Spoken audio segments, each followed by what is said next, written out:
always walk with this because I know I'm going to cry.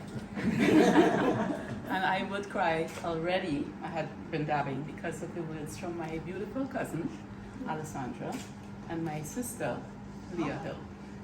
I adopted her in 1980 when I was president. We adopted each other. Yes, and that is the bonds, as Alessandra was saying, they never get lost.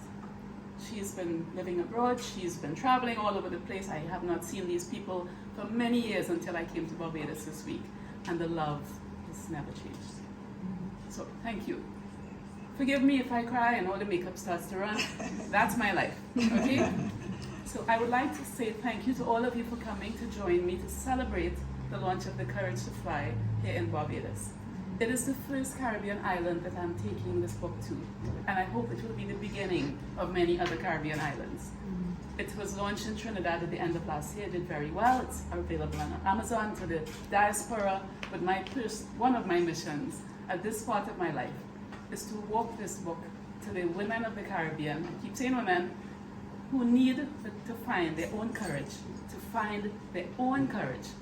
fly, whatever that dream is. It's not a book about becoming a pilot. It's a book about having courage and faith and following your dreams. If you or anyone in your life is a little bit shaky on that area, make sure they read this book. And it doesn't matter what age you are. Of course, I'm supposed to create a target audience, and it's obvious this is a book that would be great for young people. And yes, I've been told that it's not a book for young women, it's a book for young everybody. But I've found since it's launched that people, I was going to say women, people of all ages are contacting me and saying, yes, I'm in my 30s, and my God, I was thinking I couldn't change careers, but you did. I'm in my 40s, my life is turned upside down for whatever reason, and I don't know what to do. But you did, change, have the courage. I'm in my 50s, my kids are gone, my house is, everything is different now. I may be alone, but you showed me that I could have the courage to create a new dream. So I'm in my 60s now, and you can tell from the way I've been talking and what my friends have said that my journey is not even halfway over. Given life and health, I'm taking it all the way. And why not then? So for you in your 60s and in your 70s and in your 80s, remember this: once you are still alive, you can find the courage to fly. Okay? Excuse me. Now this means that you can, I hope you can tell, this means I mean every word I say. It comes from my heart. Yeah? As well as I'm weepy. Now, people ask me, I'm hoping I can get away for a moment. People said to me, Wendy, your life has been such an interesting and extraordinary life for a woman of your generation. Why don't you write a book? For many years I heard that mantra. Why don't you write a book? And I thought, write a book? That's not what I do. My sister writes. My sister's a well-known, famous journalist. I said, that's her job. I'm busy. I'm busy doing all the many things I thought I was busy doing. I resisted writing a book for many, many years. Part of the resistance was that I have never been someone to seek fame. I've never been someone to wanted to be on the front of any magazine covers. When I became a captain for the first time in 2020 on the little jet, the little Dash 8 at BW. 2000, my goodness. In 2000, 23 years ago, I was on the Dash 8. Thank you. See, she's so important to me. When I became a captain for the first time, that was the first time a female in the Trinidad and Tobago National Airline had risen to that rank. And they plastered me across the billboards. They had me in full-page ads in the papers, magazines, and they had TV and radio ads set up and interviews. And I panicked. I couldn't bear it. I asked them to take it all down. It was not how I wanted to live, and that's not who I was. And that really caused a lot of turmoil at the airline because they had invested in this big campaign. I recognize that I'm a role model. I am happy to be a role model. I love doing this. But you see that big billboard thing? That was not who I was. And so for many years, people didn't know what I did until they saw me at the airport in a uniform or heard my voice on the PA on the jet. And I have to tell you, there were mixed reactions to that voice on the PA on the jet. I have gone through a passenger hyperventilating so that we had to turn around and carry him back to the ramp because he would not have made that flight alive because the captain voice was a female. Oh my gosh. He took another flight that didn't have a female pilot. I have had people, both men and women, get really, really nervous about it, get scared, ask the flight attendant, "You sure she knows what she's doing? She's a girl, she's a woman." And the flight attendants would say yes, and she's one of the best. Thank God. And then things changed, because those were many years ago. And over time, I had people coming up and saying, the lady pilot is a ras, yes, be in good hands because of my curly hair. I had people coming up to ask me sign and send their kids up to sign their little books, etc., papers and things. So the tide changed, but it is always a very unusual thing for people to find a woman in my position. And of course, for the men in my world, it was also unusual because now I'm in command and I had to tell them yes or no, what to do, what I wanted, what I didn't want. And that took some cultural adjustments, and thank God we all survived and made it through, the men of Caribbean Airlines in the end.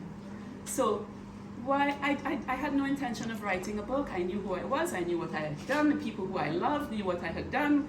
I was good with that. I was going on to other things once I retired. And then COVID happened.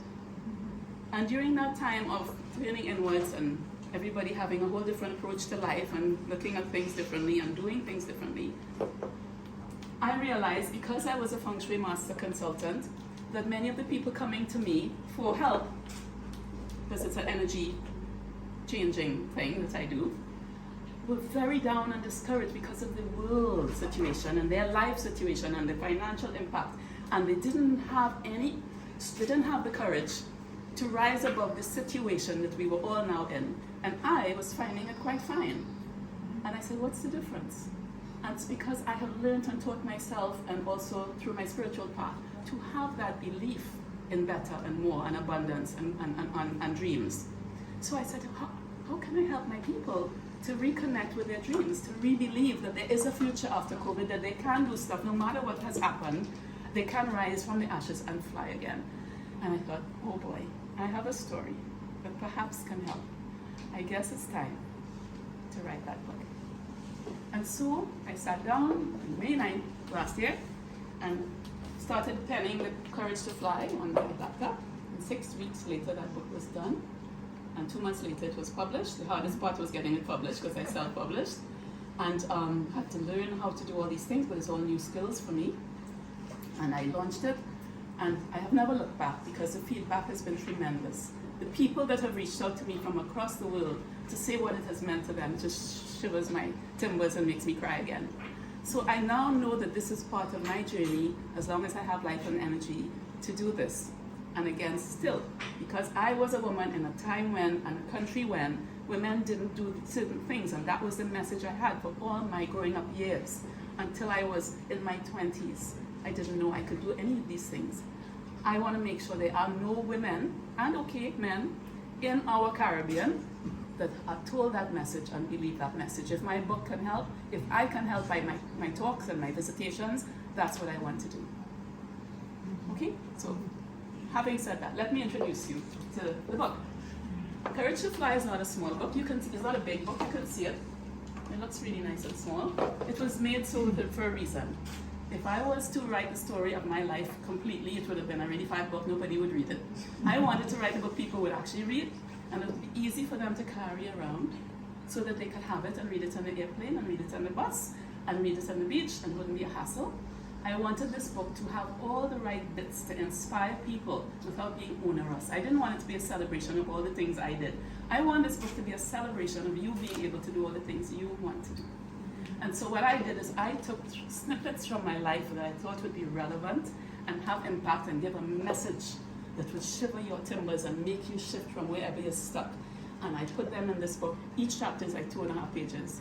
And I put a little message at the end of each chapter that hopefully will give you the real meaning behind that, what I did and what happened. But this is what it really means. So you can put that in your life, layer it on, and say, yes, therefore I can do it. That's the reason behind the size of this book. That's the reason behind the things in this book. And it's by no means a complete story, as Alessandra said. I love this book, and I hope you do too. It is divided into 3 sections. The first section is called Butterfly. That is the many years when I didn't know I could become a pilot, and I was going from a little girl who thought she couldn't to a pilot under the tutelage of people like my Leah. And and when I got my wings. That was butterfly, emerging through lots of struggle and change to become a beautiful butterfly with wings. But still, butterflies are fragile. And then this next section is called Eagle, where I am a captain and I am the most powerful person on this airplane. I have 150 lives in my hands. I command the men and I command the women, and everywhere I go, I'm the captain. So I had a certain element of power, which is very important to learn how to handle well. And then I retired from flying early. I'm not as old as I look. And I shifted into another part of my life voluntarily. I had to find something that gave me joy to do. And I settled eventually on feng shui because it's energetic based, and I believe that we do not change our lives if our energy is weak or imbalanced or blocked. We need to start with an energy shift. And I believe that, I live that. So the last section is called Hummingbird because I believe I'm in my hummingbird years. And I wear a little hummingbird icon, and I relate to Caribbean Airlines logo, airplane. Hummingbird is the last section of the book. Today I would like to share with you a couple of excerpts, because they're not long, from Butterfly, my journey, and Eagle. If you want to hear about Hummingbird, you got to read the book.